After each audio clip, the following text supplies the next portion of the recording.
আশা করি সবাই ভালো আছো।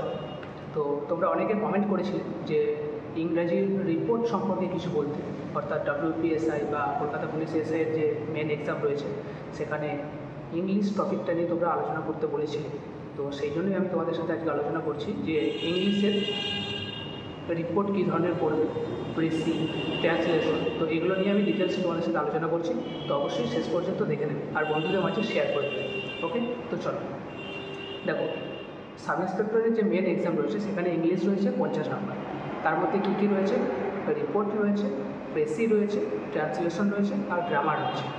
তো রিপোর্ট হচ্ছে 10 নাম্বার, তার সাথে প্রেসি অথবা আছে যে কোনো একটা করলেই তোমাদের হয়ে যাবে।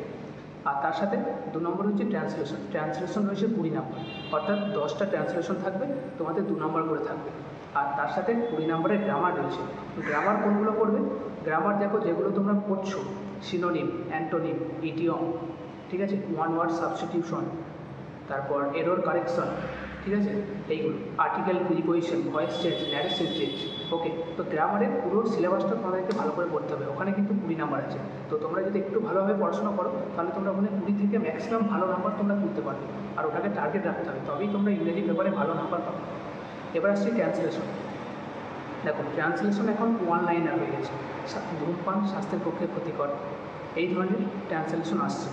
এর আগের পরীক্ষাতে এই ট্রান্সলেশনটা এসেছিল, ধূমপান স্বাস্থ্যের পক্ষে ক্ষতিকর, এটাকে ইংলিশে ট্রান্সলেশন করতে হবে। তাহলে নিশ্চয়ই পারবে।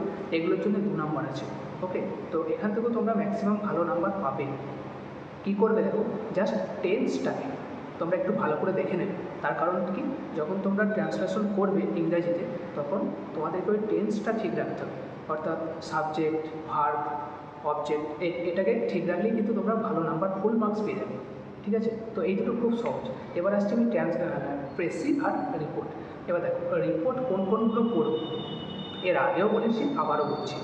রিপোর্ট তোমরা মোটামুটি কারেন্ট টপিকগুলোকে তোমরা ফলো করো, অর্থাৎ সাম্প্রতিক যে সমস্ত ঘটনাগুলো ঘটছে, যেগুলো ন্যাশনাল লেভেলের বা ইন্টারন্যাশনাল লেভেলের, সেই সমস্ত আন্তর্জাতিক বলো বা যেটা জাতীয় আমি যেটা বলছি, তো সেই সমস্ত ঘটনাগুলোকে তোমরা রিপোর্ট হিসেবে কালেক্ট করো। ঠিক আছে, যেমন দেখো আমি কয়েকটা রিপোর্ট এখানে লিখে রেখেছি, তো তোমরা অবশ্যই সেটাকে নোট করে নাও। ঠিক আছে, দেখো কিছু কিছু আমি আমার যেগুলো মনে হয়েছে সেগুলো আমি লিখেছি। এরকম ধরনের রিপোর্ট তোমরা কালেক্ট করো। দেখো, 1 নম্বর হচ্ছে করোনা হয়তো পড়বে না, আশা করছি ম্যাক্সিমাম পড়বে না করোনাটা, তবু করোনাটা সম্পর্কে দেখে রাখবে।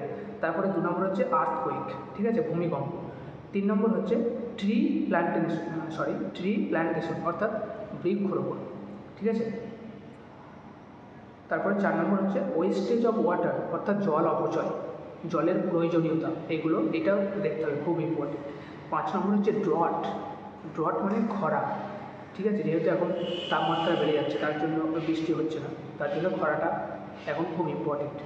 6 নম্বর দেখো, invasion between Russia and Ukraine, অর্থাৎ রাশিয়া আর ইউক্রেনের মধ্যে যে যুদ্ধটা হলো সেটা সম্পর্কে তোমরা রিপোর্টের মতো করে কালেক্ট করে রাখবে।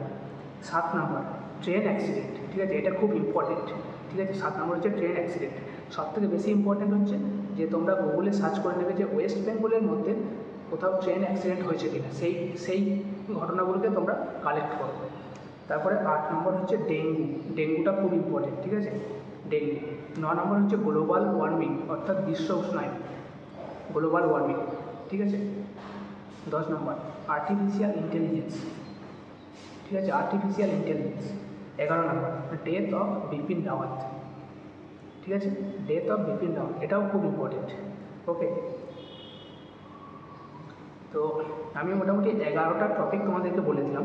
এই টপিকগুলো তোমরা আরেকবার বলছি, আমি ডেসক্রিপশন বক্সে দিয়েও দেবো, তোমরা দেখে নেবে।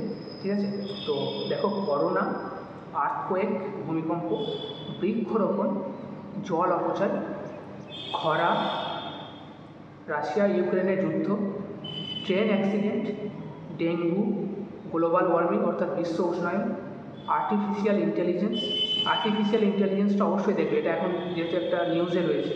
আর তার সাথে বিপিন রাওয়াত, ডেথ অফ বিপিন রাওয়াত, ঠিক আছে, এই কোটা আমি মোটামুটি তোমাদেরকে দিলাম। আর এর সাথে দেখো এখন একটা ইম্পর্টেন্ট টপিক হচ্ছে ইরানের যে প্রেসিডেন্ট মারা গেলেন হেলিকপ্টার ক্র্যাশ হয়ে, এটাও খুব ইম্পর্টেন্ট। তো এরপর বলি রিপোর্ট কীভাবে লিখবে। দেখো, রিপোর্ট যখন লিখবে, রিপোর্টের একটা সাবজেক্ট দিতে হয়, সাবজেক্টটা ভালো করে দেবে, যেটাকে টাইটেল বলে, টাইটেলটা ভালো দেবে। আর তার সাথে রিপোর্ট যে ঘটনাটাকে নিয়ে তোমরা রিপোর্টটা লিখবে, সেই ঘটনাটার উদ্দেশ্যে প্রথম লিখতে হবে, মানে ঘটনাটা কী, ঘটনাটা কোথা থেকে হয়েছে, কী কারণে হয়েছে, ঠিক আছে, এইগুলো তোমাদেরকে অবশ্যই রিপোর্টে উল্লেখ করতে হবে, ঠিক আছে। আর তার সাথে শেষে একটা উপসংহারের মতো তোমাদেরকে দিতে হবে। আর অবশ্যই তোমাদেরকে খেয়াল রাখতে হবে যেন যতগুলো শব্দের মধ্যে লিখতে বলবে, 200টা হোক বা 120টা হোক, ততগুলো শব্দের মধ্যেই লিখবে, বেশি লিখতে যাবে না। আর সবথেকে একটা সুবিধা হচ্ছে কি, রিপোর্ট যখন পড়বে দেখবে পরীক্ষার সময় রিপোর্টের তোমার পয়েন্টস দেওয়া থাকবে, সেই পয়েন্টসদের ওপর ভিত্তি করে লিখবে, তাহলেই হবে। ওকে, তো এই ছিল রিপোর্ট। তোমরা যেহেতু অনেকেই বলছিলে যে রিপোর্ট কী কী করবে, তো অবশ্যই তোমরা এইগুলোকে মোটামুটি কালেক্ট করো। এবার বলি কোথা থেকে কালেক্ট করবে। গুগল সার্চ করলে তোমরা এখন পেয়ে যাবে, বিভিন্ন ইংলিশ নিউজ পেপার থেকে তোমরা পেয়ে যাবে, ওকে, বা বিভিন্ন কোচিং সেন্টার থেকেও তোমরা এই ধরনের রিপোর্টগুলো পেয়ে যাবে। তো চলো, থ্যাংক ইউ, ভালো থাকবে, আর বন্ধুদের মাঝে অবশ্যই শেয়ার করে দেবে।